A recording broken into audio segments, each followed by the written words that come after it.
I think we've met from time to time.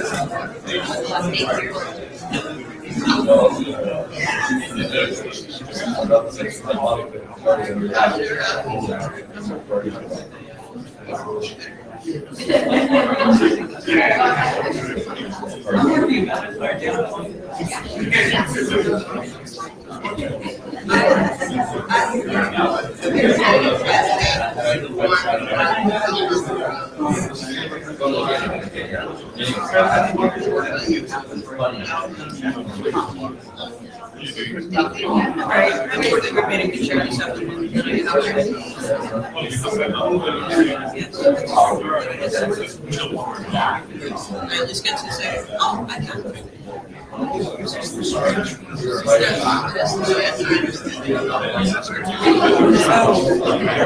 Let's support me.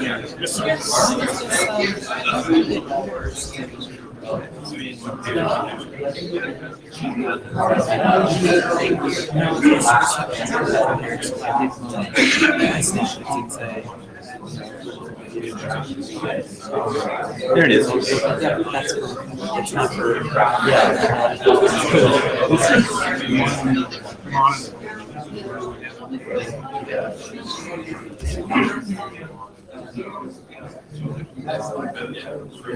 Wait.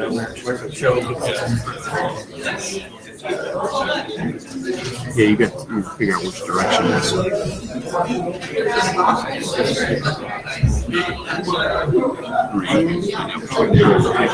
right. You want to have to.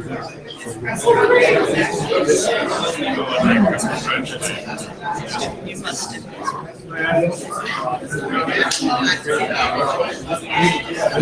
How you move this thing, man? Oh, there you go. There you go. It's coming. It's coming. There you are. All right. So why don't you just mirror this? No, here, mirror the display. Yeah.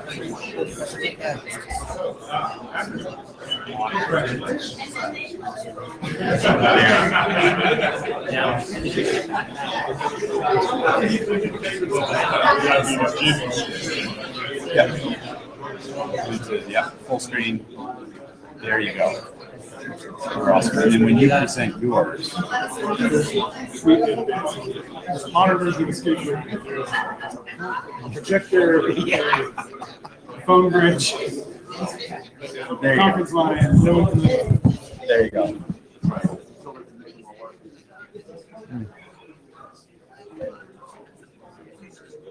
Okay, we're going to get started here. Everyone, please have a seat.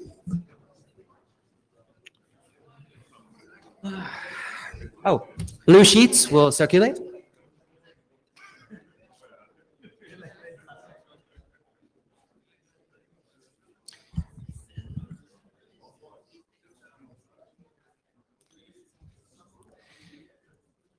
If there's any session at the IETF that really does not require anyone to look at the note well, it is this session, but please do note this well should any great technical insight occur to you during the course of this meeting. Just be aware that you don't need to express it, but if you do, it will be under these conditions. This is what we were talking about doing today, if this is okay with everybody here. It would be great if we could get some people to help us transcribe this event for posterity. Is there anyone here I can put on the hook to take notes? A fair record for history that shows the great events. No, seriously, we need somebody. Is there anybody here who could do this? Thank you, Michael. And I believe that there are various Jabbers, Slacks, Discord servers, possibly by this point. I'm really not even keeping track anymore of what all we do. That would be great to reflect this in. Can anyone be a Jabber scribe, at least for this? So is anyone on the Jabber in the room? Ted is on the Jabber. Dan York, my old friend, Dan, my bosom chum. I'm sure you could relay to us anything that people want to share from the Jabber room, correct? Thank you so much, Dan.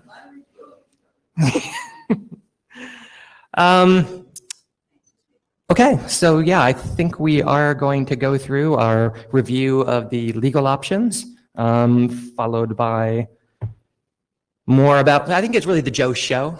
So for legal options, do you just want me to put up the slide first? Just the individual slide? You want to just go through your deck? Okay, let me get your deck up. Hello, everyone. Thank you for coming. Thank you for caring.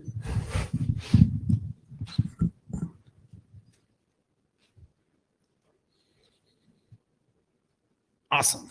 Okay, so what we're going to do here is first to go through, basically talk through the legal analysis that we got from Morgan Lewis, the ISOC's tax attorneys. And then when we get through that, we'll talk about the proposed straw man that's generated quite a bit of traffic on the IASA list. Next slide, please.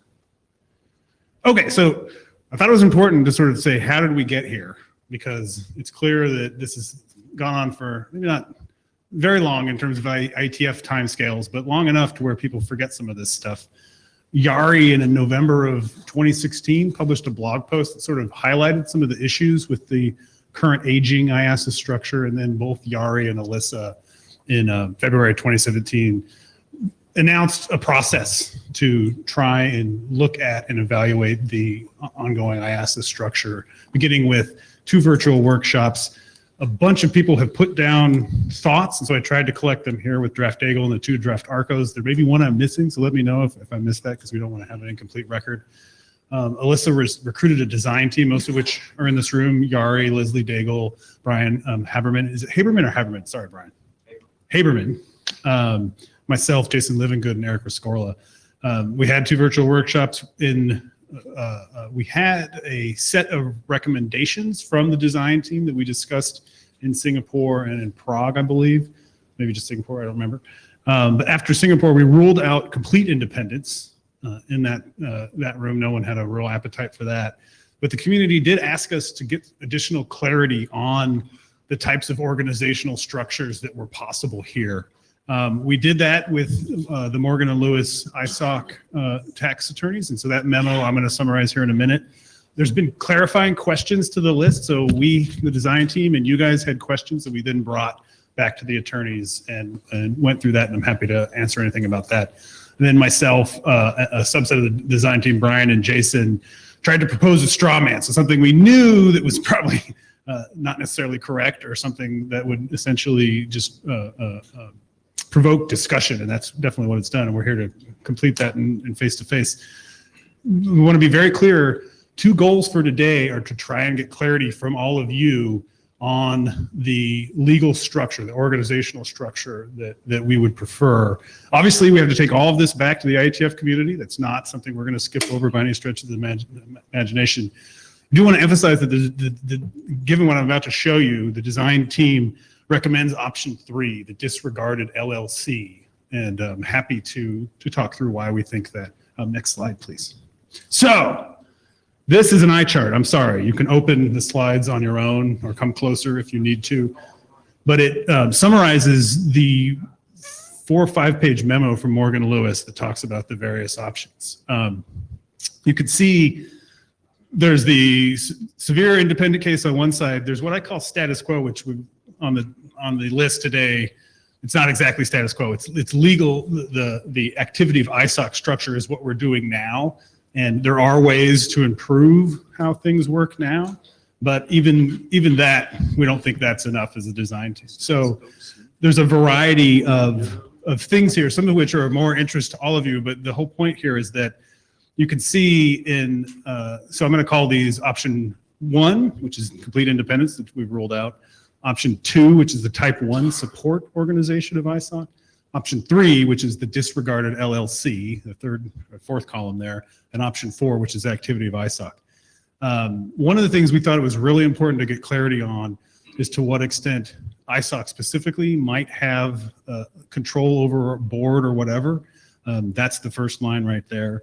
And then very specifically, to what extent can what we call the IAO, the IETF administrative organization, to what extent can that board hire and fire the executive director? And while that's definitely in RFC 4071 in terms of a statement, it's legally not actually true. And so under these other cases, it's true. It's exactly within the legal ambit of that body.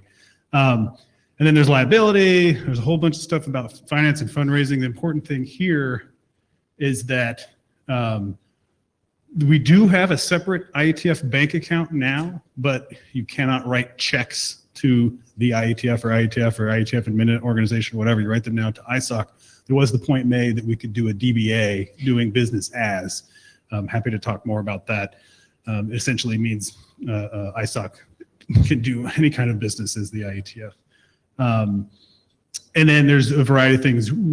To what extent do you need to establish and maintain your own nonprofit status? And as you can see, obviously that's the case in the independent organization as a 501c3 or something like that, depending on what law you're using. And then there's audits and tax filing right there. And so the thing that makes the design team think that the disregarded LLC, the option 3, is the way to go is we have the control that we would want over our board without a lot of the overhead and with the ability to get direct donations to the legal entity of the IETF. Next slide. Okay, so this is probably a good point to pause, given that this is the current state of affairs. Thank you to Richard Barnes and his lovely omnigraphical skills. And let's talk about the legal, we'll spend some time talking about the legal analysis. I or others on the design team are happy to answer questions. We're not lawyers, so it's not legal advice. And then we can go on to the straw man proposal. And in the straw man proposal, there's 4 slides teed up for conversation. So just to head you off if you want to talk about them. The advisory council proposal, the board, issues related to the board size, composition, terms, things like that. Transparency, which is an extremely important issue. And then the final thing of, U.S. incorporation or not, right? So all those things we'll talk about when I get through the next set of stuff, which is about the proposed straw man. Questions about legal structure? They are.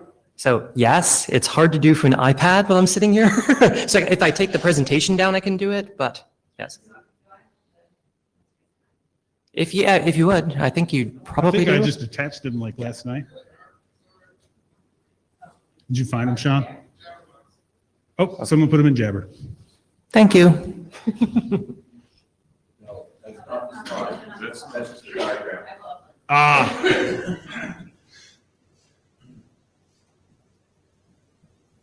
Is there any confusion, questions around the legal analysis between the 4 types of options that we're considering? I do want to emphasize anything we do here, we have to go to the IETF community because this is a BOF.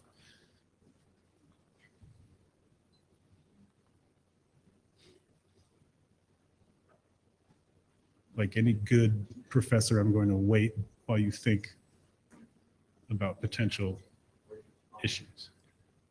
You want me to have a top hat? Tweed. I do not own anything in tweed. Well, we can come back to this, but I can keep on going. Okay, so the last slide was visualization of the current structure. This is a visualization of sort of the proposed structure. With the 5-member board, you can see that's different than the IAOC we have now, which is much larger. It includes the IAO, the IETF admin org there in the middle that has a bunch of responsibilities that are sort of things that the IAOC is doing now. Could you, next slide? And slide should be up now, I think. Way to go, thanks. This is just a diff to sort of show you the overall things that change in a visual format from one to the other. Next slide, excuse me. Okay, so let's actually get into it here. First thing about transparency, is Stephen in the room? All right, well, you asked for more cowbell, we give you more cowbell. This is essentially what we'd like to propose as, however we instantiate it in an operating agreement or charter or something like that, that basically says, and this is courtesy of Stephen and Randy, and it needs to be a little bit of tweaking this, I think, in the sense that, whatever doesn't have a specific justification for being kept confidential should be made public by default. There must exist a public list of these things describing the nature of information and the reason for confidentiality. There's some tweaks in that there's certain information that's just necessarily always going to be confidential, and so you may not need to list them individually, like personnel things and stuff like that. But definitely itemized elements like, specific IETF meeting hotel negotiations or whatever are things that we would list in that kind of a ledger. So hopefully, if anyone has any objections to this kind of default transparency or tweaks to this, let's talk about that. Should I just do this one by one? Sure, Why please. not? Sir. Hi, Lou Berger. I think that the default transparency is awesome. So that's great. So I might speak against that. You mentioned hotel contracts as an example.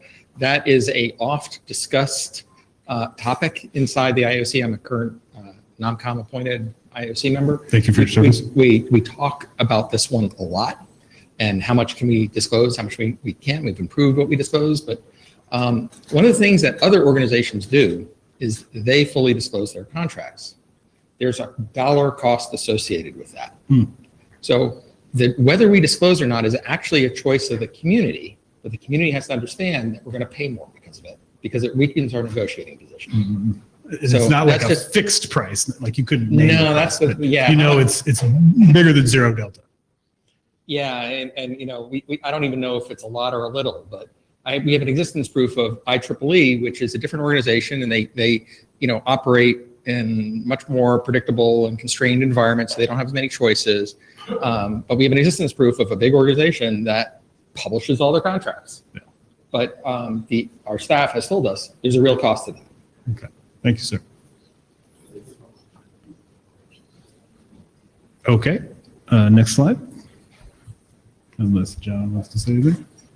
Okay, so naturally, a lot of people like Ted and a few others mentioned that draft hall, the proposed straw man structure, is you really got to decide on the legal structure before we can really flesh this stuff out, because it depends really mightily. However, we thought it would be really good. We need to make every opportunity of the time we have, given Kathy's leaving by the end of the year. We really want to make sure this is well along its way soon. So we decided to propose a structure. The draft poses a board of 5, which many people raised the red flag that seems too small. Some people said maybe add 7, where to add that. Ted actually made a full proposal so the draft hall proposes the IETF chair, one of the ISOC board of trustees that's IAB appointed, one of the 4, one NOMCOM appointed individual, and then 2 members self-selected by the other 3 members of the board. And the idea there was to make sure that we had certain kinds of expertise that we may not have in the IETF community. So people who know something about nonprofit management, who know things about finance and fundraising and things like that. Ted actually proposed a different one, a fully formed IETF chair, all 4 of the ISOC board members that are IAB appointed, 3 NOMCOM appointed, and then the IEO ED, which is essentially the IAD in the new model, as an ex officio member. That may have just been back of the envelope, but Ted is here at the mic. Ted Hardy speaking. First, I would like to clarify that I did not require the IETF chair to be fully formed. That's totally a different question. And this was actually more an exercise in presenting a contrast rather than my heart's desire. And I think that there's a piece to this that, as you said before, we really need to know what the structure is before deciding what the board really looks like. I actually slightly disagree with the analysis of the design team about the disregarded LLC. Okay. My reading of the Morgan Lewis memo is that in both cases of the LLC and the excuse me, type 1 supporting organization, there's a sole member is the kind of legal construct underneath both of them, and ISOC would be the sole member in both cases. But if I read their memo correctly, in the type 1 case, ISOC retains the right to appoint the majority of the board, where in the disregarded entity, they have the formal right to appoint the whole board. They have the right to delegate the ability to appoint the No, board. they have the right to form the whole board, and then they may have operating agreements which describe how they go about that. But it is up to the I see board. the distinction. We're talking about the legalities here, right? Yeah, And the absolutely. legalities are all of the board members are appointed by the ISOC board according to the operating agreements and whatever other things that go on. But I think it's important to be clear about that, because if it turns out we're dealing with the type 1 organization versus the disregarded LLC, we have some slight different balancing to do, because there are some which are appointed straight from the board and might be chosen according to the operating agreement to be these 4 ISOC board members and an IAOED. And that's really where my thinking was in picking those numbers, where notice it's 5 out of 9. Look, just over that majority threshold, where if you do end up with disregarded LLC, the balance might shift in other ways. So I do want to be clear that this was not like a stake in the ground that I was going to tie myself to and never leave, but that it was because I was thinking primarily of the type 1 entity, which is my preference for some other reasons. But I think this is the point at which we've kind of gotten into the place where having the decision about what the entity is starts to inform the details in some pretty basic ways. Yeah, and I think even in the type 1 supporting org, ISOC cannot delegate the ability to choose the majority. So, yeah. That's correct. Harold. Hi, Alvestran. And on a matter of board size, I would go strictly for psychology and disregard almost anything else. My experience with boards is that larger boards tend to try to do more. The chances of someone being really wanting to do more on a large board is very large. And there's this unfortunate tendency of everyone else wanting to be seen as doing as much as the other representatives. So keep the size down if you can. I like 5-member boards because then they can fit in one car.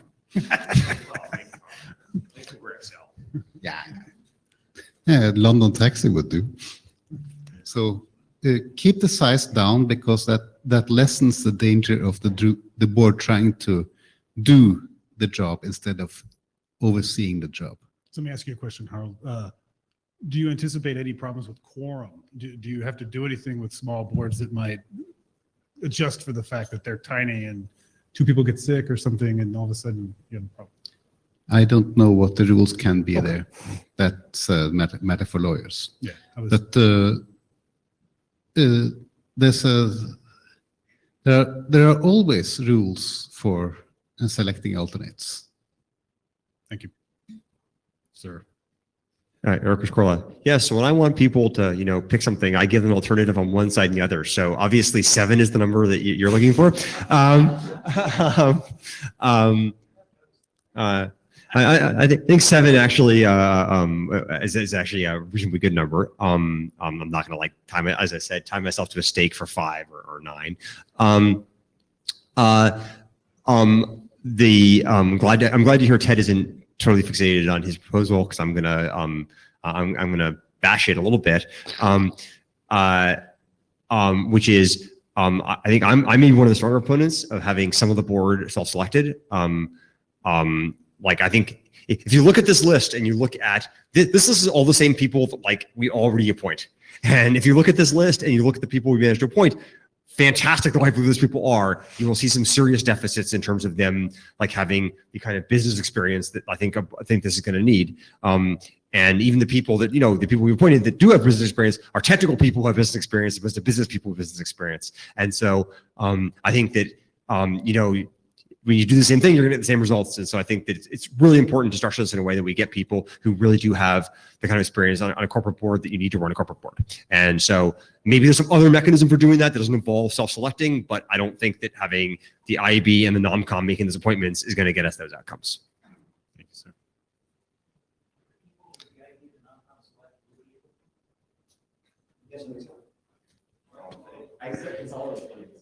So, So that wasn't a question. That was this off mic comment that was to clarify.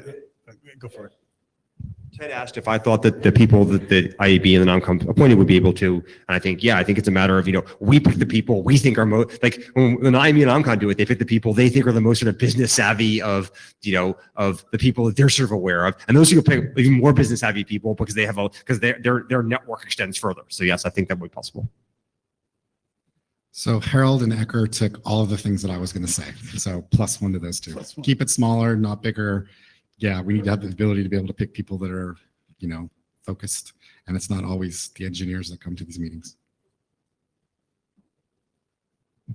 Alyssa Cooper. I wanted to respond to something you said, Ted. It's not about the composition of the board, but it is about the difference between the Type 1 supporting organization and the LLC. And this is informed by extensive conversations with many different kinds of lawyers over the last month. So I think you sort of kind of quickly said, well, you know, in the Type 1 supporting organization, ISOC retains the authority to appoint the majority of the directors, and then in the LLC, they retain the authority to appoint all of the directors, and the rest of the difference is just in operational agreements, and those are sort of secondary. But actually, my understanding is that what can go into one of those operational agreements, and for the organization to continue to retain the tax status that it's going for, is actually legally limited differently in the two cases. So in the case of the LLC, you can put into such an operating agreement that ISOC has delegated the authority to some IETF body or set of bodies, and you cannot put that into an operating agreement under the Type 1 supporting organization case. And this is actually, I think, a pretty critical difference, because basically, in the case of the LLC, what that leaves you with is you could potentially have an operating agreement where ISOC retains a sort of kill switch, wherein if the LLC completely goes off the rails and violates the law or whatever, ISOC can rein it back in, but you can, under a normal operating procedure, delegate the authority to the IETF entity, and you can't do that in the Type 1 supporting organization case. You know, ISOC has to retain the authority to appoint the majority of the directors in the Type 1 case.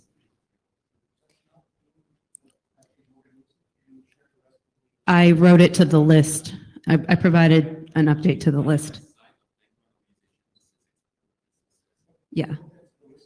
Yeah, the Christian said that it's on the IRS website, just as in the description of the Type 1 organization. And also, if you look at the thread on the list, I think it's called Answers, which is where I provided the summary of these conversations with the lawyers. Yeah, Christian, if you could send that, that'd be great. Yeah, we'll send the IRS link to the list so everybody can read the IRS website as well. Give them some traffic. This is an important one, but let's get through the mic line here, and I know Joe has some more things to show us. So, this seems the appropriate point to raise a somewhat different question, because I think the board size needs to be a consequence of what is it we want the board to do for us. And the thing I am worried about is not the legal structure. Yes, it matters. I get why it matters a lot, but I'm also quite confident we can get that close enough to be workable. I have observed a very different problem in a number of other organizations, which when I've talked to people who think about organizations, they talk about it as the problem of staff capture, which is that unless you have strong responsiveness to the membership built in very well, there is a very natural tendency for the staff to do what is right. Well, yeah, it's not a question of ill will. They're trying to do what is right for a number of parameters. This devolves into situations in which, in one case I know of, it was almost impossible to fire a contractor who was doing one job because they had essentially captured their job. And in another case I know of where all of the publicity putting things out was actually at variance with what how the membership wanted something described. But it was great for getting publicity for the org. Well, that's not the situation we want. And so I'm concerned that if the board isn't big enough to make sure, isn't responsive enough to the IETF, so that gets to the self-appointed component, and big enough to exert enough authority and has the right directives from us to exert that, we will fall into that even with the best of will. This is not an insult to any of the folks from ISAC who have done wonderful things for us, or from AMS who are doing a great job of taking care of us. This is, however, a pattern I have observed in many organizations over way too many years. I think on this, we'll try to cut the line with Harold. That's okay. Have we been stating our names? I'm John. You're John. Yes. Levine. Yes. And I am not speaking in my capacity as ISAC's corporate secretary. I actually was going to say something sort of like what Joel said, but I think it is really important to understand what a board is as opposed to, like a management committee. I mean, and sort of the case I want to avoid is ICANN, where the board everybody has their fingers deep in stuff. Personally, I would be happy with the first line of Ted's board. I think if it's going to be an oversight board, it should be fairly stable. It should be people who, have enough both institutional memory and institutional respect to resist capture. And have enough sense to realize they're an oversight board, and if they have to meet more than 3 or 4 times a year just to kind of chat with the staff and say, okay, you're still doing your job, and they're not doing their job. Apropos of Ted's thing, I think the question of what ISOC's nominal control is frankly irrelevant, because if the relationships between this entity and ISOC got so bad that the question of who got to appoint the members was a problem, ISOC could turn off the money, which would force things. So we've had a good relationship for 25 years. I presume we'll have a good relationship for 25 more years. So I would more worry about making sure that we have a board that can do what a board does, and so on and so forth. And finally, apropos of the note, I am working as hard as possible on a business process patent that will cripple the IETF. Thank you very much, Sean. Joe, just to that in particular, could you speak a bit to kind of the limits on the board's authority? The limits on the IAO board authority? In what sense? Just to the concerns so that the way John's that raising. the way that we have thought of it is as an oversight board. So splitting the current IAOC into an oversight board, and then the advisory council, which we'll talk about in a sec, which is meant to sort of marshal some of that community input and do the things that require sort of more operational stuff that isn't in staff roles. I think that's right. If I misspoke, someone please correct me. Hi, I'm Jonas Honinen, and I don't know if you asked me, but I'm the first one in line here, so I'm going to answer. But that's what I read from the paper as well, that this is basically a split from oversight board and that entity, kind of like in the IAOC, we've had 2 sides. We've had the kind of like tribal side of showing which way the community thinks and making sure that is the direction, and then kind of over the oversight of money and revenue and basically and contracts and so on. And now what I understand, you are splitting into 2. So you have to also then make sure that those 2 are in line, that the kind of strategy that the oversight board creates is not in conflict of that, what actually the organization needs or what the IETF community needs. And that is actually something that you should somehow maybe reflect in the document. You have said there that there is a high level kind of guidance role, but I think high level guidance is actually strategy for the administrating board. So that means kind of like, do we look to get as many people into the IETF meetings as possible, or do we want to get the technical experts to come and talk about standards? Those might be two conflicting strategies, for instance. But on the size of the board as well, I'm like, I don't know, 5, 7, most probably irrelevant. Mine starts to be big. The selection is important. Is it non-com or do you self-select? But I don't know in which way that is important. I don't know which one is better. Maybe we'll try one way and see how it works. You can try the self-selection and see if you still get the same people over and over again. Then it doesn't matter. Or if it doesn't seem to work at all, then change this in a couple of years. I'm like, it's not that difficult to change. Well, yeah, I'll find it depends. But it's actually, I'm like, it shouldn't be. Let's put it that way. Then I think that the bigger question is on your slides, which are not on the screen right now, is the question about, okay, now we can read your mails. There are mails that you should answer there. If you want, we can do this as a community effort. Anyways, the thing is that what you might want to think is really is the executive director, is that person supposed to be part of the board or not? That changes the relationship with that person. And if they are on the board, they're more part of the board. If they're not, the relationship that they are basically working for the board and not part of the decision making of the strategy is more clear. I don't know which one you want. I'm not sure which one is better. It's just that there are differences in there, and that is something that you might want to think about. Thank you. And certainly if the board is going to review the performance of the IAO executive director, what we call now the IED, it would have to be an ex officio. It doesn't actually matter, because the thing is that, so I'm the IETF liaison to the ICANN board as well. Our CEO is part of the board, and we can still review his performance. That's not an issue. Okay. But that it can be done. It is just the relationship is different. Yeah. If it's better or worse, I don't know, but it's different. Yeah, gotta be explicit. On the other thing about what I noticed just now as last thing on the kind of like on the slide is compensation. I would strongly say at the current state of IETF and how we work, I would not compensate the board members. And that's one of the reasons we raise that is if we do bring in people who are not connected to the IETF, they may have expectations or need incentives.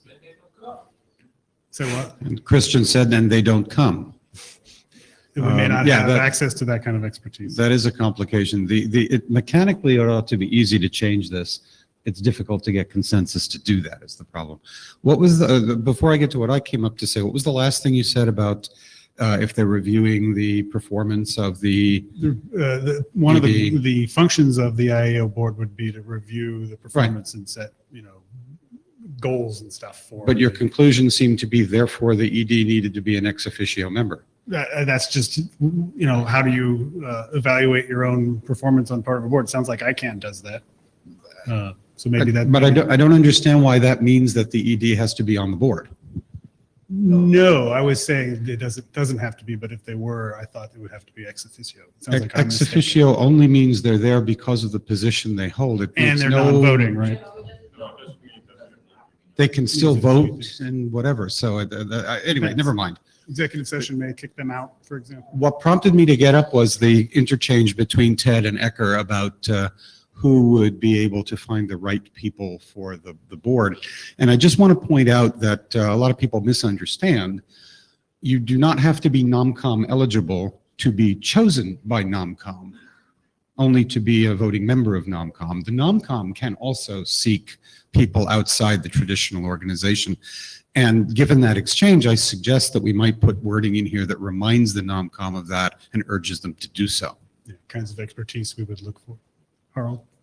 Harald Olvestrom. I disagree with Joel about one point. I think staff capture is easier with larger boards than small ones. And to the point on ex officio members, the NUMCOM process has a danger in that if one NUMCOM turns bad and picks someone that is utterly unsuitable for the role, that the body with that appointee will have a problem functioning for a while. The problem is larger the more members you pick from with one NUMCOM. The NUMCOM process is very carefully designed so that you can't screw up everything in one pass. So yes, we need 2 passes as per ECHR. So my advice is still keep the board small. When it comes to the ex officio or not, that comes down to, does he have a vote or not, he or she? Okay, am I wrong again? I thought that was what was a member was. As Barry said, ex officio, Leslie Daigle, by the way, ex officio just means how you get there, right? Alyssa is a voting member of the IOC who is an ex officio member of the IOC by virtue of being IETF chair. So if you want voting or not voting, you have to call it out explicitly. Okay, well, sorry, I was just thinking member. Should the executive director who is reviewed by the board be a member of the board? That was what I was going to get. Yeah. And I've been in both kinds of board, and frankly, it doesn't matter. Anytime a vote is down to a difference of 1, we're in hell anyway. All right, next slide. Okay, so one of the things we put in here, which was not well specified, I think we all admit, is the advisory council function. Essentially, we're splitting the IAOC into a board with fiduciary responsibility and a bunch of stuff like that, and a set of things that, an advisory council that might be able to serve some of the advisory capacity of the IAOC. There's some things we need to figure out here, like what does it look like? What's the responsibility of it? Michael Richardson made the point, yeah, hey, can't we just spin up working groups for this kind of advice? I'm sure we could. One of the things I think, from my perspective, it's important to emphasize here is that the IAOC, with its many committees, 4 or 5 or something right now, those serve important functions that this board is not going to be able to serve, and it's valuable to the IAD or the IAO-ED. And so this is something that I'd like not to throw out summarily, but that, yes, we need to better specify exactly what it does. But by all means, there was a lot of negative reaction on the list to this concept being lightly specified. Ecker's at the mic. Yeah, Eric Scorla. So I think I'm the person who put this in the original document. Oh, did you? I think so, yeah. Though it was someone else's idea. And I guess I guess one thing I heard on the mailing list was that people were worried this would insulate the, sort of filter and block off the board from feedback. So I was surprised at that, because my intent was quite the opposite, was to have it concentrate that feedback and and be a mechanism for people who felt like an obligation to it and someone that had to listen to.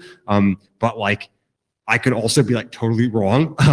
Like I can say is that the intent of putting this on here was that, not, I think I speak for the design team, was to provide a mechanism for making that feedback more manifest and more legible. And if people think that it has the opposite impact, then fine, we're wrong, we should take it off, right? So I don't think anybody thought, I don't think there was any intention for it to be intended to be a filtering mechanism. But again, I don't know, I've never had an organization that had one of these structures. So I've had an organization that had boards, but never an advisory council like this. So maybe I'm just totally wrong about how they act. My name is Andrew Sullivan, and for my sins, I'm now the IOC chair. But I'm not speaking in that. I'm not speaking in that role. I just want to make that clear. The current structure of the IOC has this weird problem that we expect it somehow to represent the community, and then when it gets it wrong, we put them on a panel in front of the room and we yell at them. And my understanding of this advisory council is that it's a way to get that loop sort of much tighter. Because we have all these mechanisms about community feedback and so on, but the truth of the matter is, as long as everything's working, most of the community doesn't pay a lot of attention to administrative things because we're busy doing interesting stuff instead. So the mechanism here is supposed to be to select a bunch of people who have agreed to provide that kind of conduit and to provide that kind of check. And the second piece of it is that we're trying to reduce the tendency of the new board, as I understand the drafts, we're trying to reduce the tendency of the new board to try to do the work, which has been a chronic problem with the IOC. And of course, that chronic problem is there in the IOC because the IOC feels that it's always subject to this complaint that it hasn't done the job correctly. So if you split these two kinds of things, you have a very definite difference in the people who have the oversight role as opposed to the people who are supposed to be representing the views of the community, and that seems to me to be a feature that I would be loath to lose. I understand the concerns on the list, but I do think that some of the concerns that have been raised on the list have the flavor of, well, this is just IOC version 2, we're just renaming the IOC as the board, and I don't think that that's the right model. And I think if we think of it in the other way, this split actually makes a whole lot more sense. Thanks. Thanks. Listen. Leslie Daigle. So I'm pretty comfortable with losing the AC because I think it is every time you create a body, it needs to find its purpose, and that purpose may ultimately not be what was originally intended. But I do agree that there is the need to find a solution to some of the reasons for which it was originally proposed. So there is the particular split that Andrew just outlined. But I also want to emphasize that right now for the IOC, whenever there is something that comes up that requires, a reasonable amount of community perspective in terms of how should we do this, the IOC's only real vector to consult the community on a policy change is through the IETF chair. And that puts an awful lot on the IETF chair. And I think that an outcome of this particular process should be some kind of a vehicle for, if not the board, then the executive director to be able to engage directly with the community when it's necessary. And I mean beyond saying, oh my goodness, we may have a problem with 103, stay tuned, which evidently we did manage to communicate. Hi, Bob Hinden. So I've said on the list I'm not supportive of having the advisory council, at least the way it's written down now, because I couldn't figure out what it actually does. And it's another group and all of that. But it leads me to another question, which I realize I don't understand, is I can't tell in this model of staff and board and potentially advisory council who actually makes any decisions. I mean, do you want the staff? These are just questions. Does the staff decide on a venue, on a new activity or spending money or hiring someone? Does the board do that? I don't know where that, it uses the word, we talk about high level oversight. Clearly the board, if it's approving a budget, is making yearly decisions based on what's in that budget, but I would assume the staff is preparing the budget. So I don't really understand, maybe we just need to take this to another level, but we need to decide where decisions get made, and then there's the issue of getting the right feedback. I agree, that's important. And if we end up with people running this who aren't closely tied to the IETF community, we're going to have a bigger problem. But, if we're not, and the question is, is how much is the IETF going to continue to be a volunteer versus a staff-driven organization? If you start having staff making all the decisions, that sort of answers that question. So I would lean towards having the board probably make decisions like that, but then it's a slippery slope into the IOC today. So this needs to get worked out a lot, I think, before we could even possibly decide on what to do. Let me ask one quick clarifying question. Bob, is your concern about decision-making ability or authority or whatever between the board and staff, or between the board and staff and things like meeting venue and volunteer community working groups, Well, or both? I think it's all of that. Okay. Because I don't think unless I missed it, I don't think it really talks about it. We're talking about the organization of blocks, groups, and their relationships, but we didn't actually say or there's some dotted lines from the AC about advice. So that's not decisions.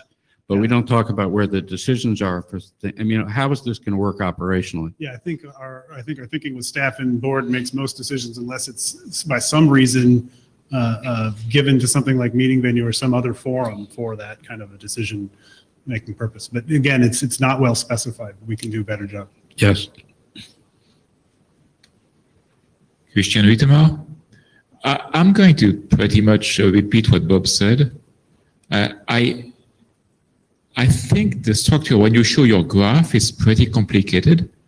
I count something like 6 or 7 different committees. So one fewer would be a good thing.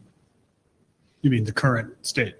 Well, even the proposed state, there are quite a few. Between the ISG and the IAB and the NOMCOM and the ISOC board and the entity board and all that. So try not to affect any standards making specific stuff, right? So that all looks, for the most part, the same. That's why the diff shows none of that changing. Yeah, but you are adding effectively, you're removing the ROSC and adding 2 more boards instead. I'd say 1 would be enough. Okay. Elliot.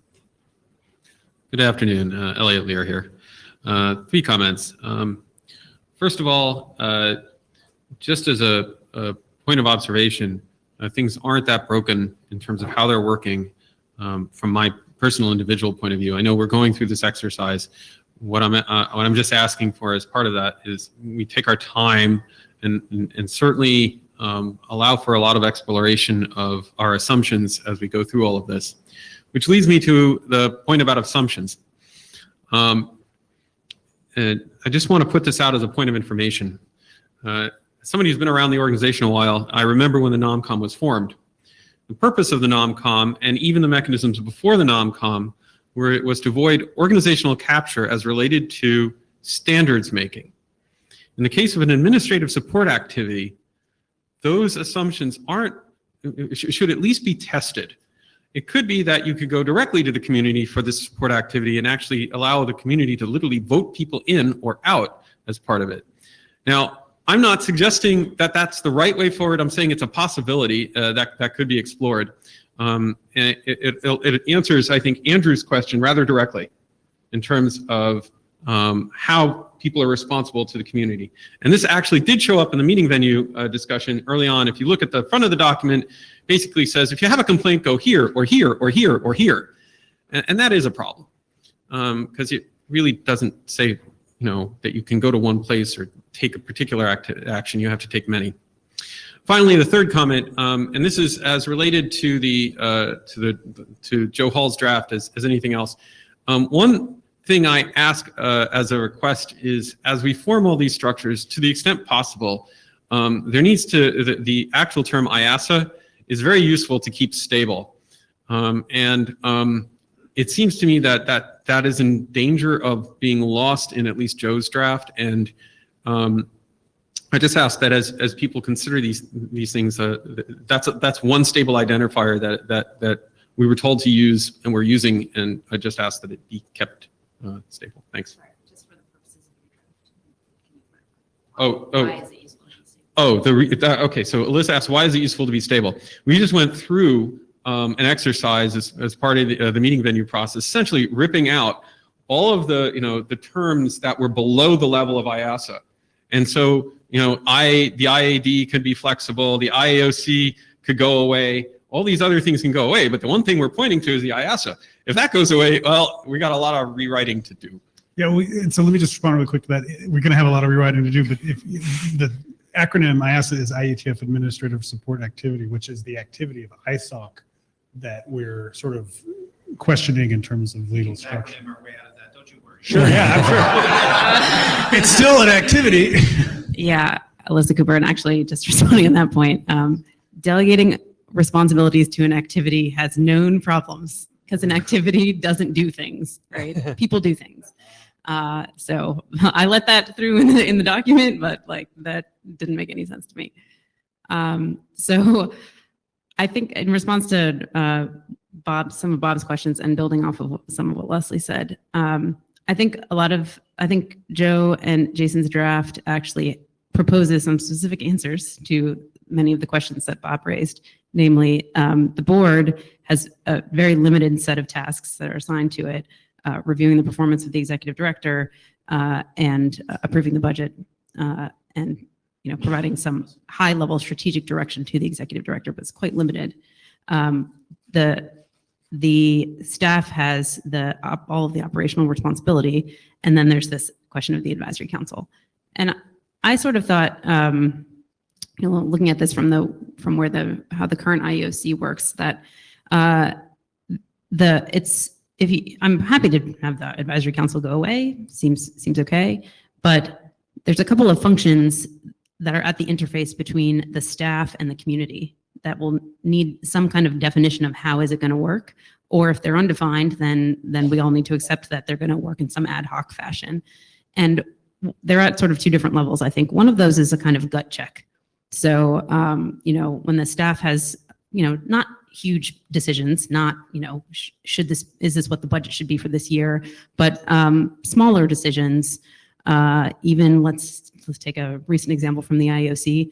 What is the list of cities that we're going to query the community about for feedback for potential future meeting venues? You would be shocked at the number of emails that the IEOC sent to each other about this question recently. And obviously, right now, the way that we do that is because many of the IOC members are appointed by the community. Via that mechanism, the community has a ton of input into what the list of cities is that we query about for future meeting venues. So in a future scenario, I think that's something that the staff could do just fine. But if they wanted to just gut check that without questioning on the IETF at IETF list to get a gut check, who are they going to ask? And maybe we say they're going to do that ad hoc. They're going to ask, people they know or whatever. That's okay, but we need to recognize that that's the situation that we're setting the staff up for.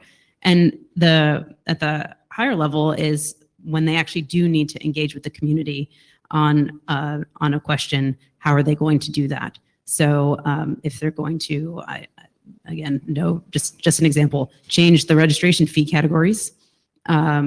Is that something that they will just put directly to the IETF list? Is that the best way to do that? Maybe not. I think the advisory council was sort of born out of some of those ideas that you need some vehicle for the staff to be able to understand what they think the community's response is going to be to something without having to ask the whole community in plenary every time, because that's a complete non-starter as far as I'm concerned. It's part of even the reason why we have difficulty carrying out some of our administrative tasks right now, is because there's so much delay introduced by the minimum amount of consultation with the community that we do at the moment, that it causes us great strain in getting things done, getting things like meeting venue contracts done. So I think we need something, we need some mechanism defined, even if it's not this one, for the staff being able to get a sense of the community as they're carrying out their tasks. But ultimately, the decisions, I think what the draft says is that the decisions lay with the staff. Is your sense, Alyssa, that we should sort of peel apart the IAOC structure and actually think about to what extent the interface with the community needs to look like one thing or the other if there's no AC, if there's no advisory council? Well, I sort of thought that's what the stab at the AC was an attempt to do, was to take those parts that the IOC is currently doing that it's not supposed to be doing because it's an oversight body, and putting them someplace without decisional authority. That's kind of how I read it in there. But people don't seem to like that. That's fine. But if the decisional authority lies with the staff, then there needs to be something that describes how they relate to the community. That's all.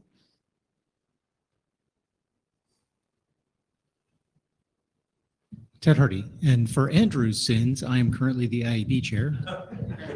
um, which means I'm ex officio enough to have a startlingly large number of dots.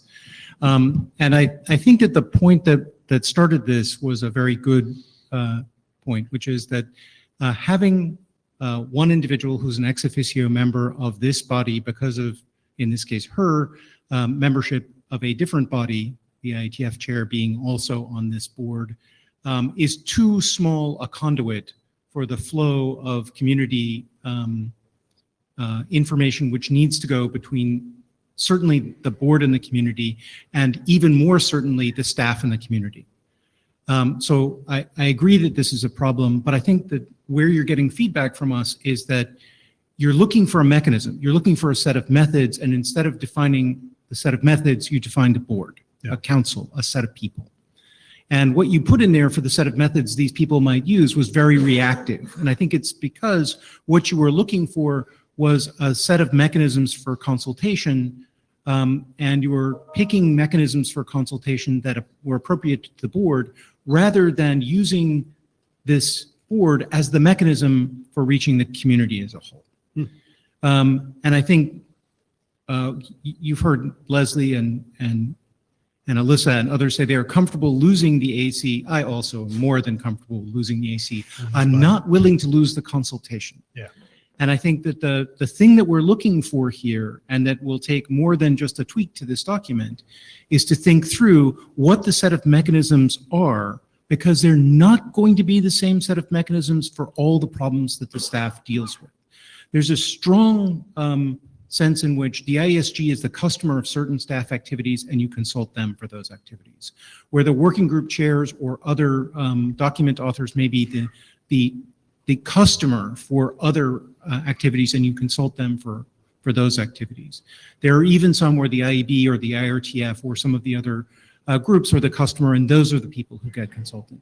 But what you're looking to build here is an organizational expectation that those mechanisms are in place, and a way to build new ones when they are needed. And I think the concern people have with this is it looks like it's replacing those mechanisms with consultation with this much smaller body. And I think the fastest way to get rid of that impression is just to get rid of the body from the proposal and acknowledge that we need to build those mechanisms, even if they aren't built at the time the base draft is done. Thank you. Harald Alston, for his sins, wearing no dots whatsoever. I'm happy to see the sense of the room that advisory council must go, because what the draft did not say was, if the advisory council tells the executive director one thing and the board tells him another thing, what should he do? And the answer must absolutely unequivocally, no, I can't spell that, and unmistakably, without a doubt, be that he does what the board tells him or her to do, because otherwise there is no board. So I like the idea of having the working group mechanism for this consultation thing, because any mechanism that has a selection step will lead to people saying, I was not selected. Why did you select that guy, not me? I'm not represented. While in the case of the working group mechanism, just walk in, please. We can disregard your output in the plenary, in the plenum of the working group, as we always do. Yeah. So we have we have workable mechanisms for getting consensus out of random groups of people who just happen to wander in, and and for not finding consensus where there isn't one to be found. So I think we should use the mechanisms we have. Okay, so someone had actually mentioned to me, I won't mention their name, what if the advisory council was unbounded in terms of membership? And I was like, okay, that sort of highlights how underspecified it is. Leslie Daigle. So I think I'm largely in agreement with Ted that the right answer here is to not specify the mechanism, but I think, Is that what Ted said? I thought it, yeah. well, that's yeah, the board and or staff. So the other thing I wanted to follow up on from Bob's question was, and I want to agree with Alyssa, that a large part of the goal here is for staff to be making the decisions. And in order not to wind up in the situation that Joel was outlining earlier of staff capture, we have to have two things. One, an expectation, a requirement of community engagement, and two, a very clear way to submit feedback to the board to address the executive director's behavior should it be an actual problem. And that's as complex as that should get, I think, in the specification. Great. Ray Pelletier. So when the IOC was first formed and we started operating, the IOC would meet twice a month. And it was a tremendous amount of work. And over a period of time, we started creating committees. And we formed, for example, the meetings committee, and that Fred Baker, Bob Hinden, Ole Jacobson, Dave Crocker, the community. This was the community, okay? And they would make recommendations. It would come through to the IOC, and the IOC would make the decision, okay? The IAD didn't do that. Participated in the process, but didn't do that.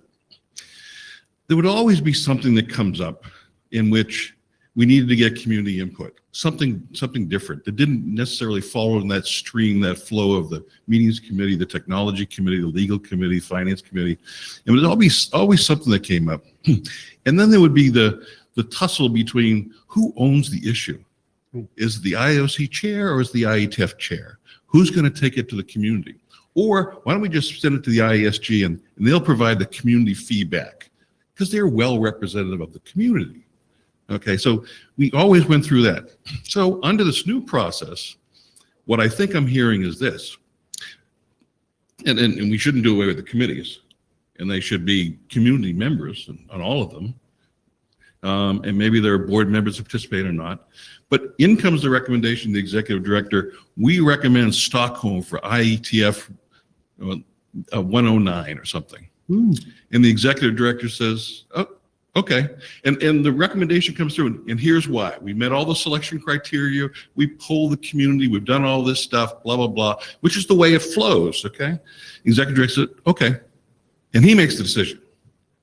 If an issue comes along and a decision has to be made about, well, we need some community input on this, is kind of unique. Right now, we're talking about an advisory council. Who owns the issue? Does the board own the issue? Who owns the issue? I think who owns the issue is the executive director.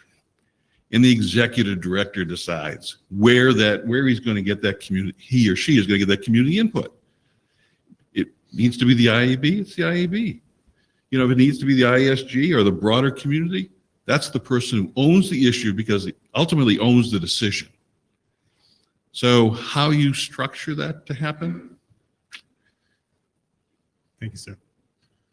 Okay, last slide. Last slide. So we had some discussion about non-US jurisdictions. I wanted to make sure we brought that up and recognize that that was a big part of the mailing list discussion. You know, just highlighting the stuff that Morgan Lewis, when we asked them specifically about incorporating in a non-US jurisdiction, I'm pretty sure, although you guys may know better than me, but it seems like many of those options are in the fully independent option that we sort of ruled out. You know, I'm not as familiar with the options for organizations that would still work within ISOC's umbrella, but it seems like and there's practical problems to this, right? U.S. taxpayers could not make charitable donations, that ISOC may not be able to actually give funds to that entity, and that even despite the desire to incorporate someone else, if we do stuff with U.S. staff and U.S. human resources and things like that, we're going to have to incorporate in the U.S. anyway. And Michael Richardson had pointed out, hey, maybe we should at least consider what other flavors of incorporation in non-U.S. jurisdictions may make it easier for non-U.S. entities to donate. And that seems valid. Michael Richardson, it's not actually what I asked, but it's a good question. but I actually asked wanted to know a more primitive question, which of the 4 possible U.S. things, which one of them would be easiest? Is there any advantage to any of them if we then want to create a non-U.S. organization that is affiliated with them? For instance, maybe some of those options would forbid a non-U.S. citizen or resident from being on their board. I don't think that's the case, but I don't know that for sure. Or would permit a non-U.S. entity, not a person, but an entity, a corporation, to be on its board, or vice versa. Or they would be unable to appoint a someone to somewhere else for some reason. I don't know. That was really my question about thinking toward the future. My naive answer is that none of those options make it easy to incorporate a non-U.S. institution. I don't think you can have any non-individual entity sitting on the board with the single corporate member structures that we're dealing with here. You have to be representing yourself. I mean, you could be there employed by an entity, but it's you as a board member. Anyway, so that's all we had to talk about. We were thinking about some tentative hums about legal structure. I had not crafted any on the slides. I mean, I think I could put some up real quick. Let me hack this together here. Alyssa, did you want to tee up anything in advance of these coming up? Let me just get this. I mean, one of the things we'd hope to do is get some clarity on which of the legal structures we could go further down the rabbit hole with and contemplate, I think, chartering a working group to do this work, right? Or am I jumping the gun? Yeah, so I think what I wanted to get out of today, what I was hoping to get out of today was a sense of the room about which of the 4 options is the preferred option, or if any of them have rough consensus. Because my idea for how to carry this work forward is to then take that choice, confirm it on the list, and embed it in the text of the charter that would then be used to confirm the consensus of the full IETF community that there's interest in doing this work. And it'll be much easier to chart the working group if we know which of these things we're aiming towards. But the actual legal work would not happen in the working group. The working group would be for updating the IETF documents in parallel. And we can talk about that a little bit more after these hums. That would be the BCP 101 suite. Yeah, and there's possibly documents that are not incorporated in BCP 101 that might need updates too. But I think, yeah, there seem to be 2 popular choices. Yeah, so what I was going to say is that I think, part of the meta takeaway from the previous discussion is that, like, I didn't hear a lot of people saying, what is all this change about? And so I think we can kind of ask about whether people are, ready to select one of the change-related options that we have left or not. So I'm hoping that we can do that. Ted at the mic. Kathy, if you want to talk, please go first. Ted Hardy speaking. I feel like the conversation to this point has been very useful, and I thank you. I do not feel like, however, it really represented the reasons why you might choose type 1 in quite the way I would have expected were we actually going to do a bake-off here, and my apologies for not realizing that this was the moment we're going to decide. I sort of thought we would approve a charter and that this would be item 1 in the charter of deciding between these 2, right? And that would give us time to join to join with our colleagues in the ISOC board, et cetera, to make sure we understood what their preferences were, et cetera. I'm okay with going ahead with this struggle because we're not writing the charter text here, and there's always time for further discussion. But I think there's one important thing about the type 1 supporting organization that wasn't elucidated here that I think is worth talking about. And that is, in particular, the type 1 supporting organization requires you to get your own 501c3 certification. This is a major pain in the ass, and I understand why some people looking at that major pain in the ass might decide that, wow, this disregarded LLC looks better and better every time I look away from the pain in the ass. But it's also a valuable exercise in a couple of different ways. One, writing it up and getting the tax authorities to agree that it is an appropriate use of this category is, I think, something that's a valuable exercise for not just the relationship to the organization of which it is a supporting organization, but also for the relationship to the eventual donors. Because it makes very clear what kind of legal documentation you're using, and it's the most independent legal documentation that you are a 501c3 in purpose and effect. Now, from a legal perspective, everything we have indicates that we would still remain a 501c3 from tax purposes by doing the disregarded entity, because we would inherit that of ISOC. So I totally agree from the point of view of whether, when the checks come in, the effect is little. But I believe that there is a difference in how many checks might come in and what we would use and have available to us when we want to go out and solicit those checks. So I think there are advantages to that in my opinion, the pain of doing that is a pain you pay once. The potential effect, well, yeah, you're quite right, Joe, to shake your head at that there are ongoing pains to maintaining it. Fair enough. Not trivial unless you do them really shittily. And certainly we would not intend to do that. We're not going to do a bad job if we take this out. But I think there are some compensations that we did not explore today, and that if we go into the charter phase, I hope people will not be upset if they are supporting the LLC, if I continued to ask people to consider the other after having consideration of those advantages as well. And PIR is a type 1 SO, I believe. It right? is. So there's some experience with that. Kathy. So thanks, Joe. And You, Kathy. oh, sorry, Kathy Brown. Breaking things. Sorry, I suck. So first, congratulations. I mean, I think this conversation has moved along extraordinarily well from the start. It was, to me, very good that today you moved to, and so what do we want to do with all this? So let me just relate to the structure a minute, because we together, and I, as representing ISOC, did a bunch of work here to understand the differences, the pros and the cons, not only for you, but for ISOC. Yeah. I think probably either one of these works for ISOC. So why is ISOC, why do we care at all?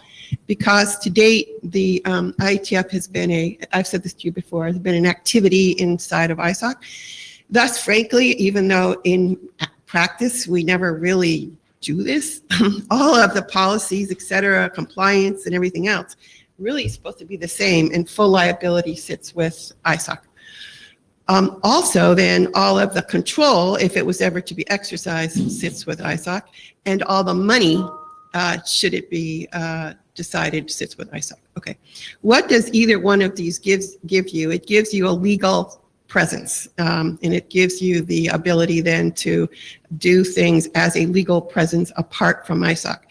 Each one of them has some pieces of it that still connects you with ISOC, but I think generally, at least we at ISOC like that. As I said to you last time, I think, you know, we were birthed together, and we feel that we get real value from being part of the IETF, and I suspect the IETF, not only for financial reasons, but for just stability reasons, will get benefit from ISOC. So I'm happy that we're in this box. It seems to me, as I listen to you, that once you get into how do we do this, the more important questions in some ways are going to lie there, except for what I've been hearing you say from day one, the control issue of the board. And I think you have to just make a decision. I think that Ted's not wrong that you could do it this way, but we have searched and searched and searched, and we've questioned our lawyers, and in no circumstances can the ISOC board delegate, at least as I understand it, to this new entity the right to totally do their board. And that is the friction that I have been hearing from the beginning, and a real concern of the community, that we get to do we get to do this thing ourselves. And if that is the friction we're trying to address, then the LLC makes total sense. I'm not sure, Ted, that when you say we're collecting money, that anybody's actually thinking about your tax status for purposes of writing this check. You may be right, and that may be something we should look to, but I have a feeling they're going to give it to IETF.org, whatever that website is, and assume you can take on the money. Going through the 501c3 exercise is rigorous and good, and it makes it clear as to what things are, but you can also, in your charter, make sure that's stated, seems to me, and so it reflects that status. And then to me, these operating agreements are going to be key. And it kind of doesn't matter, and at least in my brain, under which of these structures we move forward, but that operating agreement is going to show how the two, first, for you guys, you're going to figure out all those other issues, advisory board, no advisory board. That's not for ISOC to worry about. What ISOC needs to understand and know is what are any governance issues that remain, and how does the money flow? And we are going to have to do an operating agreement to do that. And it seems to me that takes care of a whole bunch of stuff. And then your charter in terms of, and then your org chart inside the new structure is for you to decide. So anyway, I think that actually moving ahead, even if it was tentative, you can always go back and say, oh, now that we've done all that, this really doesn't work. If you guys move ahead today, March, on deciding this thing, I think you really take a big step forward, and then you get momentum for the next pieces. So thank you for letting me do that long thought. Thank you, Kathy. Yes. Hi, I'm Desiree Milosevic. I'm not talking on behalf of ISOC or a trustee, just as a member of the community. So I'd just like to draw your attention as someone who is European, having seen the IETF.org for many times, that I would in future be seeing IETF LLC. Because a lot of people are not legal professionals, they would also assume that LLC is a commercial, while it's not. So I would urge you, if you were to take an LLC and not do a 501(c), which I think is perfectly legitimate and lots of organizations should be run that way, is to explain somehow in a title that LLC means non-commercial, and don't go into that complicated side work as derivative work. Thank you. Sir. Hi, I'm Brad Biddle. I'm the new legal counsel for IETF, and so nothing else. I'm glad to have the opportunity to introduce myself. I'm taking over the role that George Contreras. That is a long beard for a lawyer in my experience. Right. I suspect this may be why I got hired, to sort of fit in the IETF. A couple comments, and maybe just starting with the last one, or just a response to that last point. The LLC, the organization, as a legal entity would be, IEO LLC or IETF LLC, but we could do a DBA that could drop the LLC name. So I think the LLC name could be essentially invisible to our stakeholders, would be one sort of detailed point. I'm not on the design team. I'm not the lawyer who's been working on this project, so I'm not really officially wearing my IETF counsel hat. But just my thoughts about this generally. I'm a fan of the LLC model. I think it really, in many ways, is the best of both worlds. I think Ted alluded to the challenges. Acknowledge the challenges associated with an independent 501c3 status, and I think I would come down on the side of that equation of, I get the optics of it being an advantage to have done that, but the amount of work associated with that is enormous, and there are ongoing compliance requirements. So I think things like registering in different states and things like that. So I think not having to jump through those hoops and being able to take advantage of all of the hard work that the ISOC does to manage those kind of compliance issues is a big deal. What strikes me about the LLC model is it really is sort of the best of all worlds, in the sense of it does give the liability limitation for ISOC, but it also enables us to, again, really take advantage of all of the structure that that ISOC has. And so, for the purposes of dealing with the IRS and all the nonprofit status, we just follow right in their stream. But for all of our purposes of operating independently, we operate and can present ourselves to the world independently. Just two quick last points. On the kind of flexibility point, the operating agreement of an LLC is a really remarkable document, and it's LLCs are this creature of contract, and we have this enormous flexibility. I think we can negotiate an operating agreement for an LLC that can say essentially what we want it to say. Negotiating carefully with ISOC. I think if we go the other route, the supporting org route, we're just locked into a little more of a just straight traditional, kind of corporate model. And so I think the point is that there's more flexibility, that the LLC model gives us a more flexibility than we might expect under the other model. And the last point I want to make is just there's increasing precedent for this LLC model for what's called fiscal sponsorship in nonprofits. So we see this in lots of non-technical areas where there are foundations like Tides Foundation and other foundations that serve as fiscal sponsors for other projects, and this LLC model is really the kind of emerging way that that's done. It's also I think increasingly we're seeing it in the technology space. So an organization called Joint Development Foundation that has a set of standards organizations and open source projects that nest underneath it, is all built on this kind of LLC model. And then Linux Foundation just borrowed that concept from JDF, plugged it in, and launched the Linux Foundation projects. And so I think we're seeing that even in the technology space, this is really a model that's being adopted. I think because of the flexibility and because I think it really nails the goals, at least that we're going for. So just wanted to put my case in for LLC. Thank you, sir. Thank you. And Bob? Hi, Bob Hinden, not to disagree with the lawyer. But so I don't feel like I can really choose between this.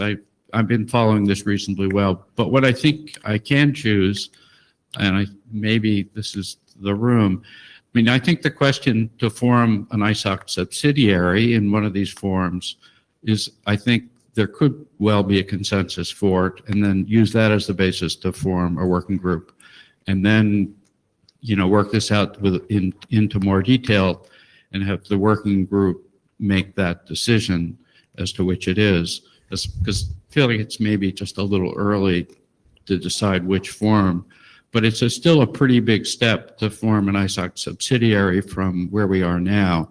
And I think that would be a very successful outcome of this effort. So, do you think we should just take a hum now on that?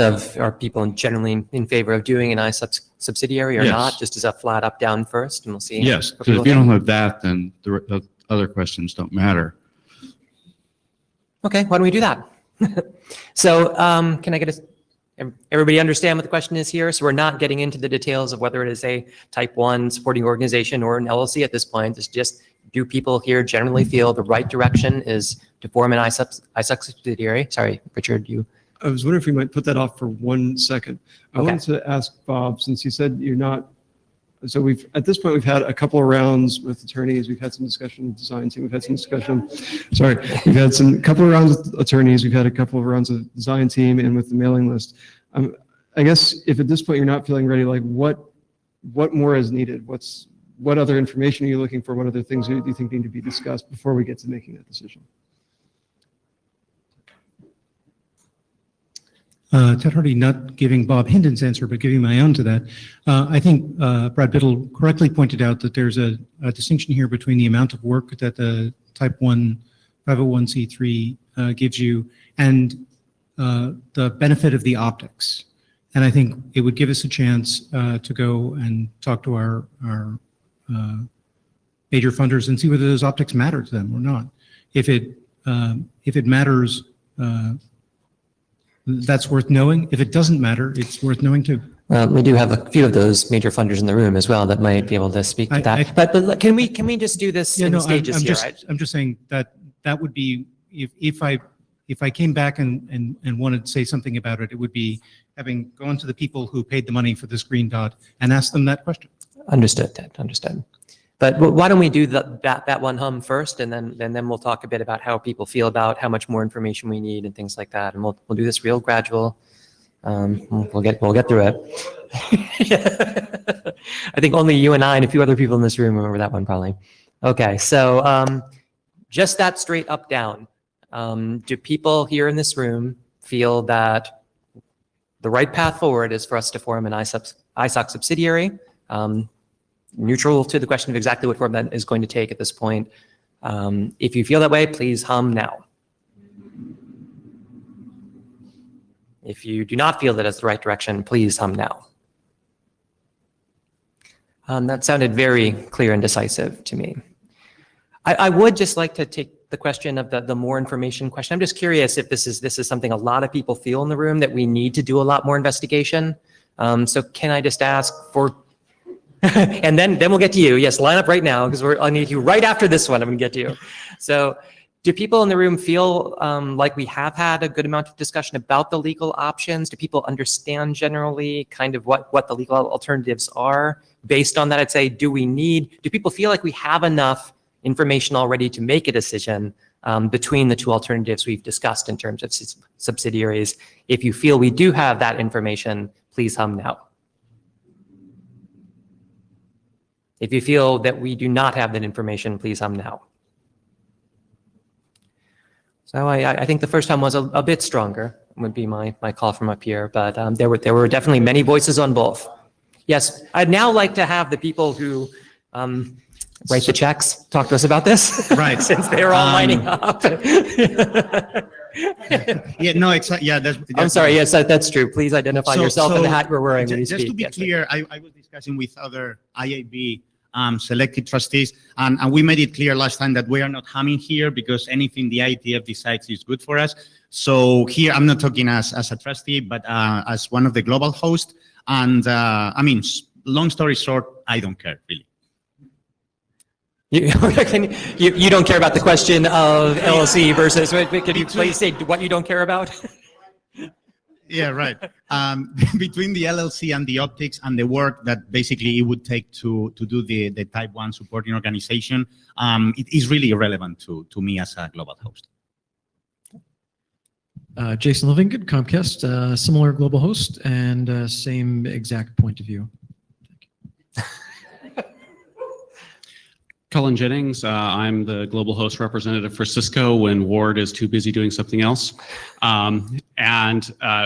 You know, we would be totally fine with the LLC. That would totally work for us. That's not a problem there. If we had some specific issue with wanting to know more about the finances, we would go discuss it with ISOC. And you know, we've been doing this for years. It hasn't been a problem. Yes, of course, there's interest in the finances, but we can get that information. That's not a reason to go the other direction. Bob Hinden. So I respect the people who just spoke, who support us today a tremendous amount. This is not intended to be the opposite. But the people we really want to ask are the people who are not giving today that we want to give in the future. Because it's been said that our structure, you know, the way you write the check is an impediment to getting additional sponsors.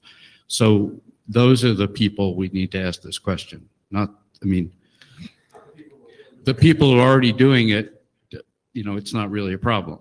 So How do we go about doing that? I don't know, Yeah, but I don't think Well, again, we can only measure the consensus of people who come and participate in our right, activities. but you're not really Market getting any research. real data by asking people who already contribute, because they'll still contribute unless we pick something that they hate. But The only alternative I can think of is like market research, and I've done that with nonprofits, and it doesn't get you answers that you can be terribly confident about. All right, I see a mic line. Alyssa, I think you have made it to the front of the mic line because, you know, there's other conversations transpiring behind you. The one thing I was just going to note, the process started in November of 2016, this process. So it's not been a short process. It's March of 2018 for people who aren't paying attention. So that's a lot of time just to get to this point, and there's a lot left to do.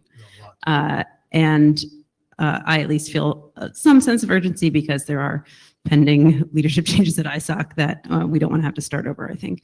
But the other thing I will say is that what we're talking about now, and I hope we will get to the point of maybe talking about a little charter that I may have written up while I was sitting there, is kind of some words to put into a charter, which is then going to go out for IETF review and will be sent to this list even before that happens. And so there is a continued opportunity for everybody who's not in this room to comment and so forth. So it's not like the end is today. The whole point of embedding the choice in the charter is to get that review. And so I would really, really like to be able to put something in there after today. So I'd like for us to be able to at least take the hum. We're going to take the hum. Yes, but let's get through the mic line. We've got 3 more. We're cutting it after that. Brad Biddle. I just wanted to comment briefly on if the sort of the theory of the type 1 org, we would jump through our 501c3 hoops and therefore be more credible, as a C3 public charity. We actually will be, exactly in the same substantive boat, if we go the LLC route, in the sense of we will be a disregarded entity, subject to maintaining the 501c3 status of ISOC. Yeah. So one of the most important things that ISOC is going to demand in this negotiation is going to be, don't screw up our C3 status. I mean, that'll be the fundamental thing. So we will be, fully obligated to behave properly as a C3, and we can communicate that to the world, because that's going to, in fact, be a core legal obligation of ourselves. Michael Richardson. So I believe, and please correct me if I'm wrong, 12 people in the room probably. I believe we just hired someone who's knocking on doors. Our ISOC has just hired someone to knock on doors to sell precious metal sponsorships. And I thought that we were already doing that. I was surprised to hear that, because I thought we were already doing that, but maybe there's been a change of people. So presumably that person would know the answer to the question Bob asked, or will very soon know the question. You don't think so? I think it's possible. Fundraising is pretty different. Today is his first day. Like, literally, like he just walked off the plane. Well,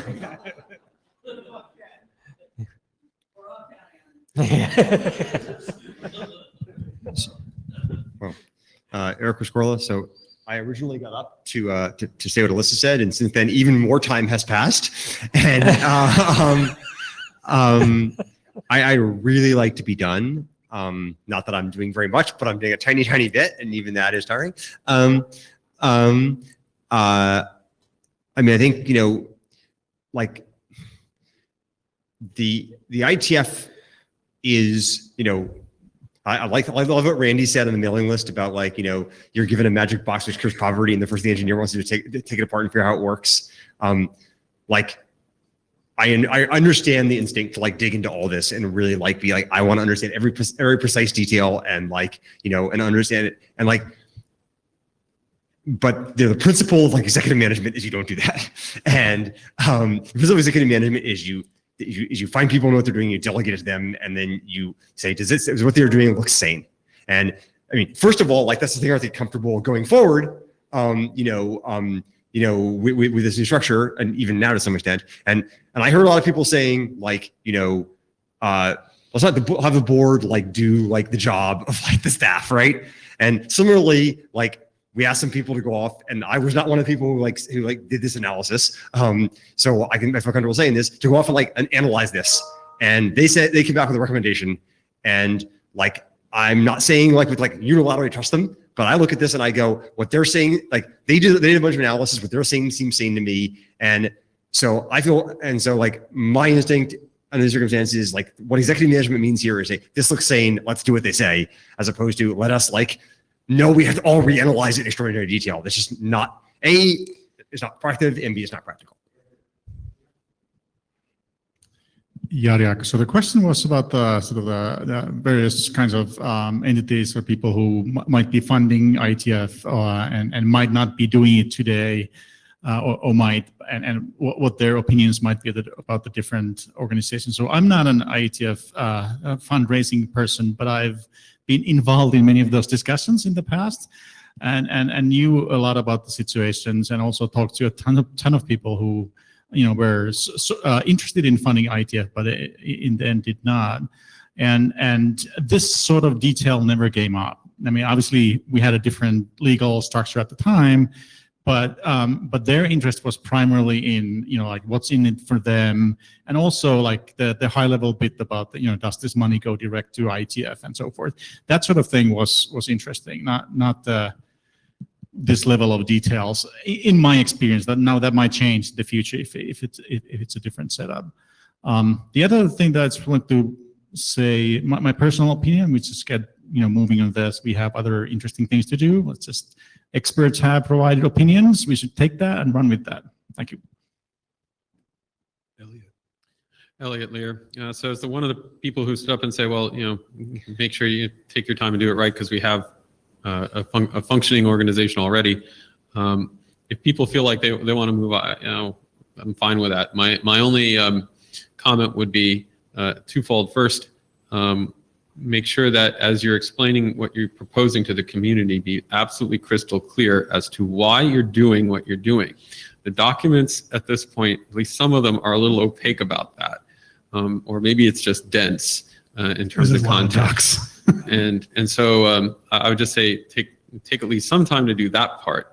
The second point is about where you draw the lines in terms of the boundaries of the organization. This is just another information point. Sometimes when we've been doing some standards work with other organizations, they ask, what is your address and who do I, how do I register you guys? And maybe this is a problem that you haven't set out to solve, and maybe it's not the problem you want to solve, but I'll just mention that sometimes it is a problem. Could you elaborate just a tad? Like, so if we're a Virginia-based, so the point is the line drawn around the IAOC or the IASA function, or however you want to call it, or is the line drawn around the IETF, and who do you when we list our membership and we do have certain memberships.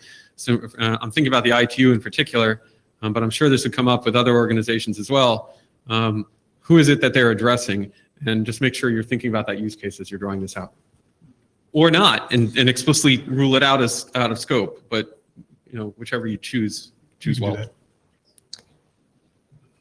Ted Hardy, I came up with 2 comments apparently, and now I have 3. The first of this is I've been the organizational member representative for ISOC 3 times now, for Qualcomm, Panasonic, and now Google. In every single one of them, this sort of detail would have mattered. What this says about the executive management of those companies, I leave as an exercise to the reader. I merely noted that not all experiences in this are the same. The second comment is in response to Elliot's, and to point out that in almost all between a type 1 and LLC would have been. Yeah, okay. They would. We're all engineers in those companies. Just trust me. It's the magic. Down to the core. But the second piece was to respond to Elliot a little bit. Many of those ISOC relationships that with ISO or ITU would be extraordinarily difficult to move because they are not given out easily or without a good amount of explanation. So I hope that none of this will cause us to change those relationships, and they can remain vested in ISOC in either of these, given the subsidiary nature. My third comment was, geez, guy, you should take a hum. I'm the one guy in the rough here arguing at that thing. I'm trying to take a hum. God's Clear the sake, mic lines. take a hum. We're being transparent and letting everyone have their say at the mic lines. We're going to take our hum. Yes, I do think that we heard enough people, I think, who thought that they had a view about this to take a hum. Suzanne, you're staying for the hum, right? You're not going to.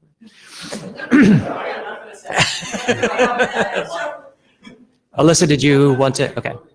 So, yes. If you had to choose between these 2 options, and obviously if you don't feel that you can at this time, don't hum either way, but if you had to choose between the Type 1 supporting organization and the LLC, that'll be our next hum. If you believe that the proper direction for us is to go with the Type 1 supporting organization, please hum now. If you believe that our proper course is the LLC, please hum now. There were a couple of vocal people for the first option, but I think that was a pretty clear consensus for the LLC. So we do have, as Alyssa briefly mentioned, well, so we had some charter text that we already, that you sent me earlier, that I have, right? Well, I don't have, I'm not going to put it up in Git on this now, am I? If I can, I guess, okay. Hold on. Oh, I'll get it up. Hold on. Let me get it. Okay. Just in time. Yeah. Am I logged in to get on this machine? That might actually be a problem. It's a new laptop. I'm not sure I do, actually. I think I might need to see how things.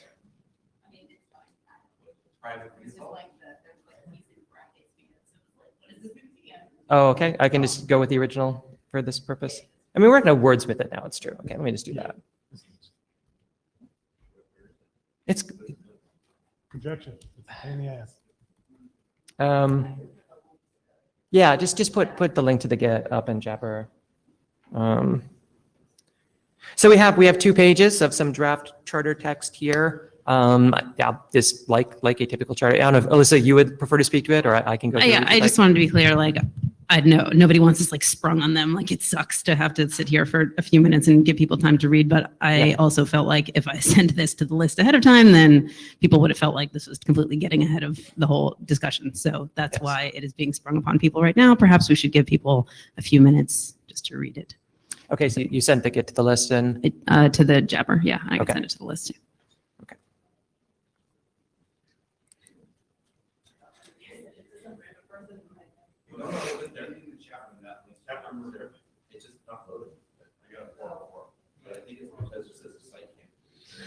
There's another page.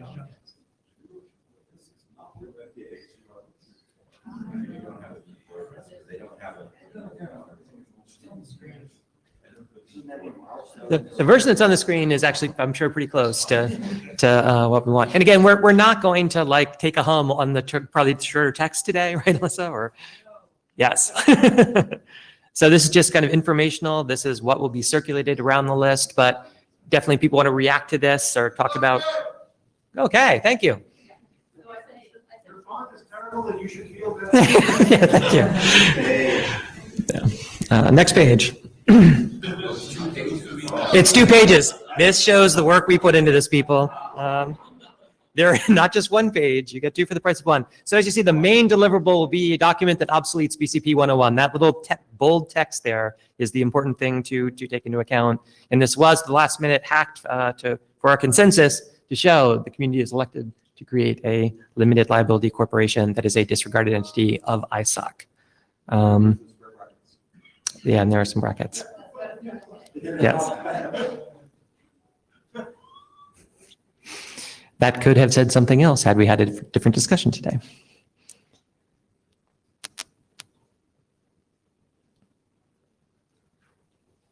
And I do think the final paragraph there as well is significant to make it clear we are not doing anything that is going to in any way change the way the sausage is made here at the IETF in terms of how the ISG, IB, and so on operate these functions.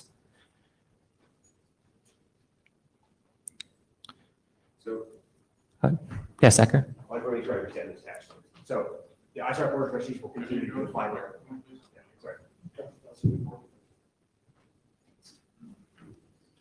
So this means that the ISOC Board of Trustees will continue to be the final link in the appeals chain, and the ISOC will continue to appoint the NOMCOM chair. Is that correct? Yes. Okay. So we want, I mean, the first of those, I think like probably is necessary. The second might not need to be written in the charter. So I don't know, but I guess we can do it. You said it might not need to go in the charter? I'm just saying this precludes takes those choices away from the working group. And I'm wondering, I'm not saying they're bad choices, but I'm wondering, are those 2 choices necessary choices that must be enshrined in the charter or not? About whether the ISOC chair. If that eventually changed, does it need to be done by this working? Yeah, group that's the point. I mean, we can keep this as it is now, and if there is a later need to consider change elsewhere at a different time, let's decouple that and keep this as it is. Sure. So.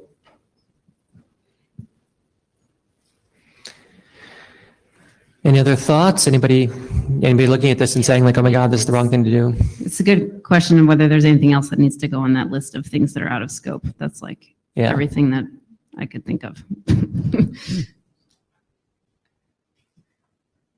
So just as as a query, you currently have in parallel the legal documents necessary to establish the LLC will be developed outside the working group with the support of legal counsel. These documents will not be the products of the working group, but this working group will be the venue where these documents will be presented to the IETF community for review and discussion before they are finalized.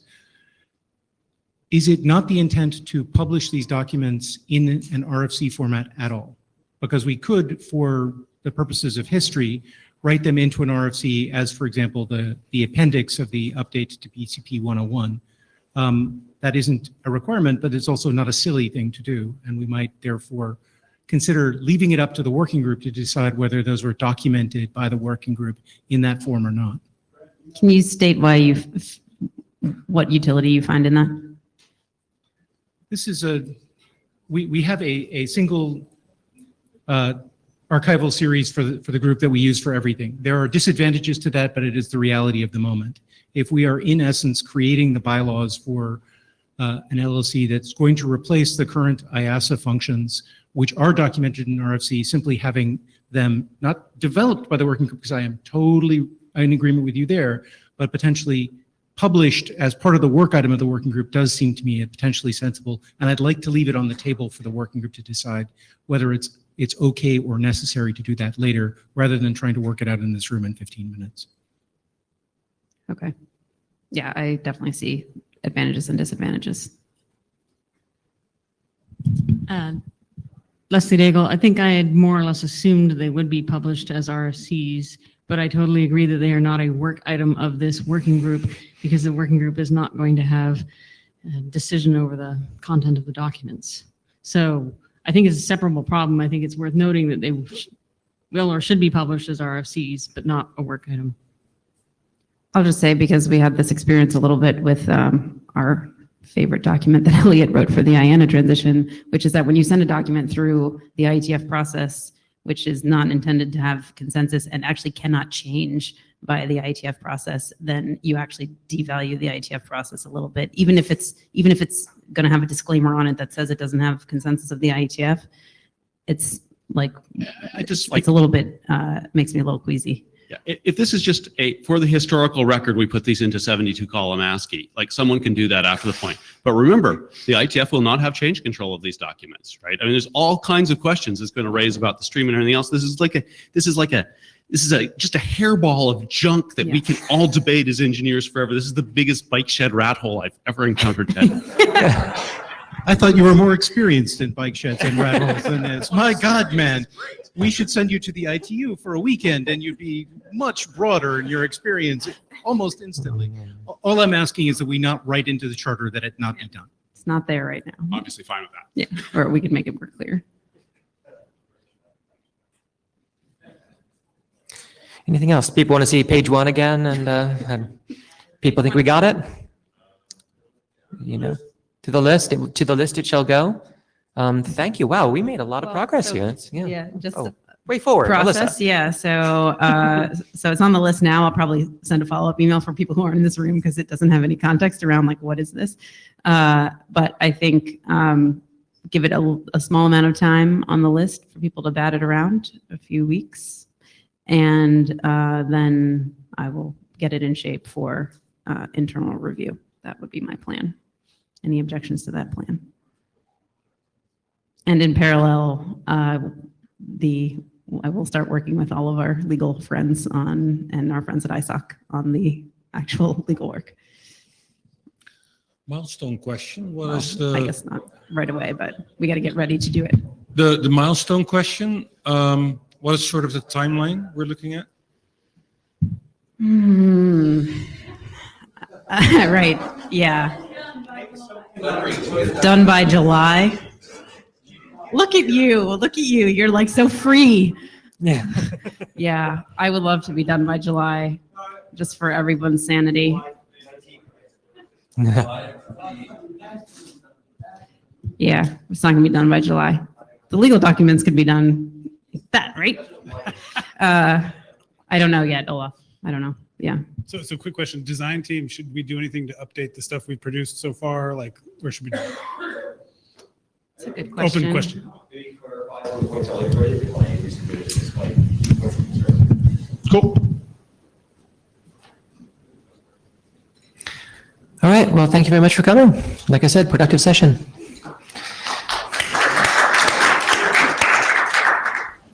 Is there another blue sheet? I see one up here. I believe there were two.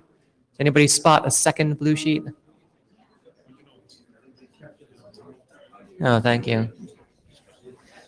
No, it's okay. I'll go find it.